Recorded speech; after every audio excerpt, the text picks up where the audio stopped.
Mata upu e lua. O le talai mea na whaia ia e tō mama ni sinuu. O na tātou li liwane lea.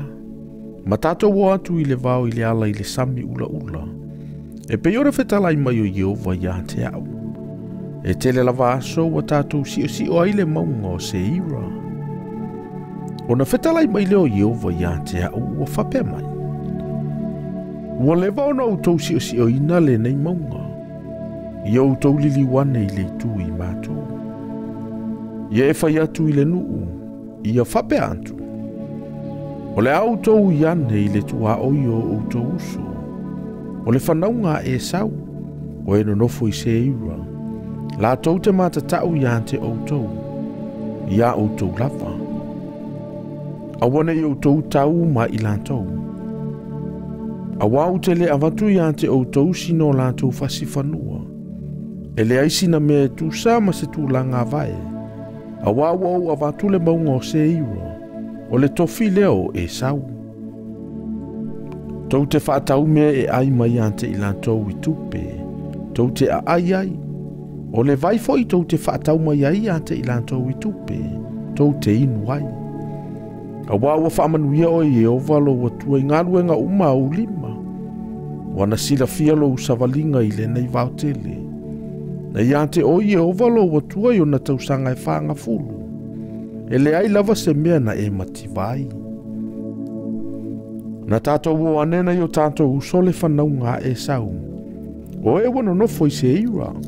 I le ala i le ele launga tasi na i e lanta ma e sioka pei. O na tātou li liu lea. Ma wane i le ala i le vao mo api. O na whetala i mai leo Yehova ia te au.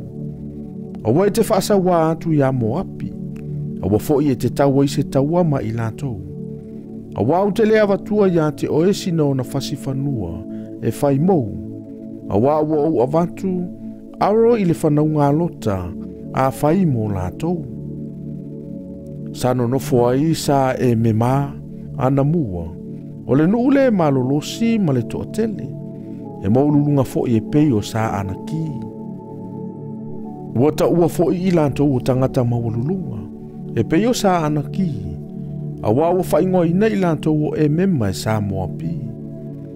Sa nonofo foi o sa hori i se iura ana mua. A waturia i lantou e le whanaunga e sau. Ma latou wha umatia i lantou ai o lantou luma. Ma nonofo i le mesa iai i lantou. E pei ona whaia Israelu le nu ua whai mona tofi. Wa fo ina Yehova iante i lantou. O le nei. I nā tutu ia o tou. Ma sopo ia atu le alia o Sareta. O na tātou sopo ia leo le alia o Sareta.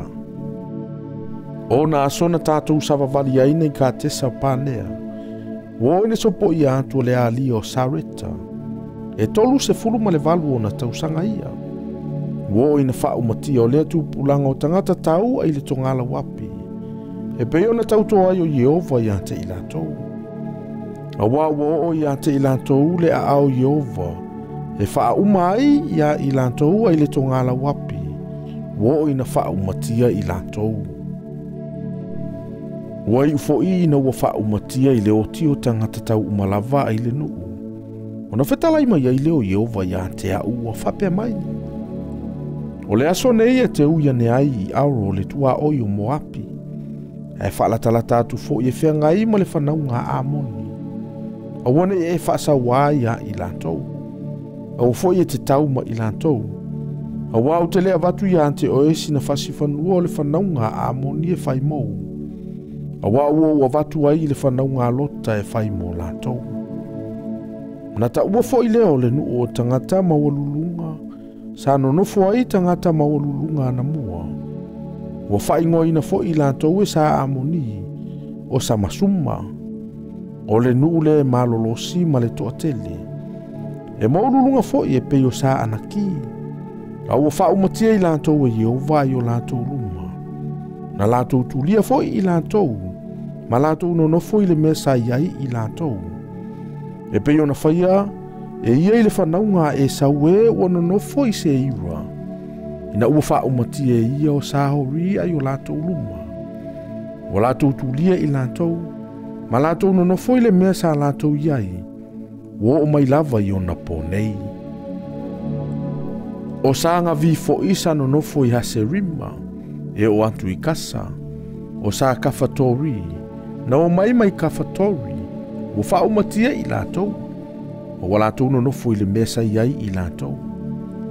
I nā tutu ia o tau, o atu ia, masopo i atu le alia o arinona, whauta, wa utu ina i lo lima, o se kono le tupo he se pona o le sa amori, malona whanua, ie a mata nei lava o na whai mou, i le e taua i le taua maia. O le aso nei a mata ai, o na oufa o atu le matau, ma le atu vale o na o inu o i le larolangi uma. E langona i lātou se tala i ate oi, ma lātou ngatete, ma whaavaivai i o luma. O na ua wina atu leo le savali e le vao ka te moti, i ase kono le tupo he se pona, ma upo le file mua whape atu ai. Se i ou i atu i lo nuu, o le ala tele o te savali ai, o te le lili wane i le itutau matau po le itutau wangavale. E te Faitauina mai mea e ai i tupe, o te ai, e te au mai fo ini vai i tupe, o te inu ai, na ona ui atu lava o vai. E pe ona whaia i ante au ele whanaunga e sau, e wano nofo i se ua, ma Samoa pi e wano nofo i aro. Se i ausopo i atu i o ritana, i le nua fo ina mai i ante i mātou i o valo mātou watua. A ua le mawhai se kono le tupo he se pona, o na tātou i ane i ai. A wana wha maa i o valo wantua lo na loto, ma ua wha whina u vale ina o ia. Ina ia tu ina atu o ia i lo lima. E pe ona whaia i le aso nei. Ona whetalai mai leo Yehova i ate au.